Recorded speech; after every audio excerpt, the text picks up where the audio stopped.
Hey everyone, Logan Hertz here with Hazeltine LLC. I thought I'd report on something related to medical just because this is something that unfortunately I've learned a lot about.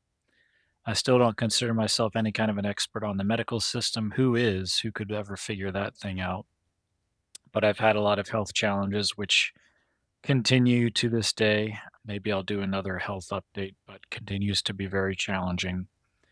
And I try to give some of my lessons learned from navigating the health system that may be helpful. But this I thought was interesting. So recently, the CFPB, I think that stands for Consumer Finance Protection Bureau, removed medical debt from credit reports. So this is a site, Doctor of Credit, that I will oftentimes use when I'm looking for credit card and bank sign up bonuses, and I periodically do those. This site can be very helpful. And this was a news story that came across here. And they had been moving in this direction already because I think prior to this, they removed medical debt above a certain amount from credit reports, and now it's being removed entirely. And this makes a lot of sense because most of that medical debt, no one can really figure it out. You go to the doctor, and if you've been to see as many doctors as I have, you cannot even figure out what bills are coming from where. You can't even figure it out. You couldn't even pay them if you wanted to because you can't even figure out what's being charged or why. So medical debt has been removed from credit reports. And there's a CNBC article here. And again, the reason why they're doing this is because they've found no correlation between medical debt and creditworthiness. And I'm probably one of the cases in point for this. I'm a very creditworthy person. I pay all my bills on time, but I've gotten medical bills that I know are wrong multiple times, and probably mixed in there there's some that are actually legitimate, but I don't have the mental or emotional wherewithal to deal with it all, and they just go straight into the trash can, basically. It doesn't mean I'm not creditworthy. It just means that the system is so fraudulent or disorganized that they can't even figure out what's going on. And oftentimes it's the fault of the doctor's office where they are not billing insurance properly. And so as a result, I'm now stuck with the consequences of them not being competent to bill insurance properly. If they would just use the correct billing codes, it would be done properly. I've had that happen more than once where the fault was with the hospital or with the doctor's office not billing insurance properly, and they're coming after me for bills that I actually don't owe. If you would just bill the insurance company properly, they would pay it. So it's not always the insurance company. That can be interesting to note too, right? So this is going to take effect, I believe, this year, and this just goes through some of how does medical debt work. Okay, not too much here. Yeah, so medical debt under $500 in credit reports they removed as of April of 2023. So you can see they were already moving in this direction. And again, I believe the reason is because there's really no correlation that they found between the two. So these financial institutions are using credit scores and credit reports to determine if a borrower is creditworthy. And what they found is there's really no correlation between people having unpaid medical debts that go into collections that show up on your credit report and being creditworthy. Because again, most of those medical debts, you can't even figure them out. They're so ridiculous. And then related to this, I wanted to bring up a book called Never Pay the First Bill. I have not read this book. Full disclosure, I have not read this book, so maybe it's a terrible book. I do not know, but I became aware of this book through Andy Schoonover of CrowdHealth.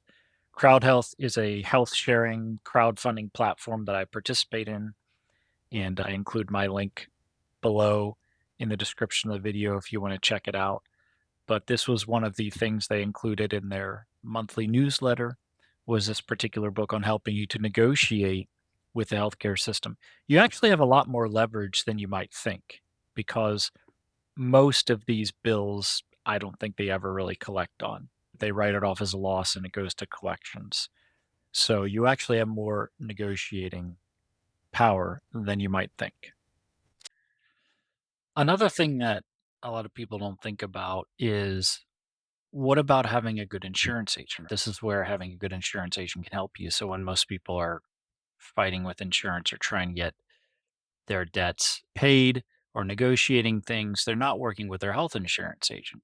who is your health insurance agent. Usually you don't know him, but this is one of the reasons why I have a partnership with Brad Owens. If you want to do your health insurance through us, you can. It's not necessarily about getting the best health insurance policy. How about trying to get the best health insurance agent? Let's not forget about the importance of having a good agent. It's not just about the product, it's not just about saving money, it's about getting the most value. And having an insurance agent who can help you navigate the system could be really helpful. So that's where I partner with Brad Owens. If you want to talk to us about it, we can help you maybe find alternatives like health sharing if you are open to doing something that's not health insurance, where you can go have a direct relationship with your doctor and have him be paid in cash, which doctors tend to prefer. So there's not an insurance company dictating what treatment can be done, what they're going to cover, how much they're going to pay, etc. So that's something to keep in mind. And there are a few ways of negotiating bills, and I'm no expert in that, so I don't want to give a whole lot of information just because I haven't learned a whole lot as far as that goes, other than using health sharing, coming as a cash patient can be helpful. Understand you have more leverage than you think. One of the things that one of my clients recommended doing is if, let's say, you come in and you have insurance covers something, you have a certain amount of out of pocket that you're responsible for. Let's say you're responsible for, you have a major procedure done or something, and you're responsible for $2,000 out of pocket. You can oftentimes come to that provider and say, if I pay you today, can we make it $1,500? Worst case, they say no, and then you haven't lost anything.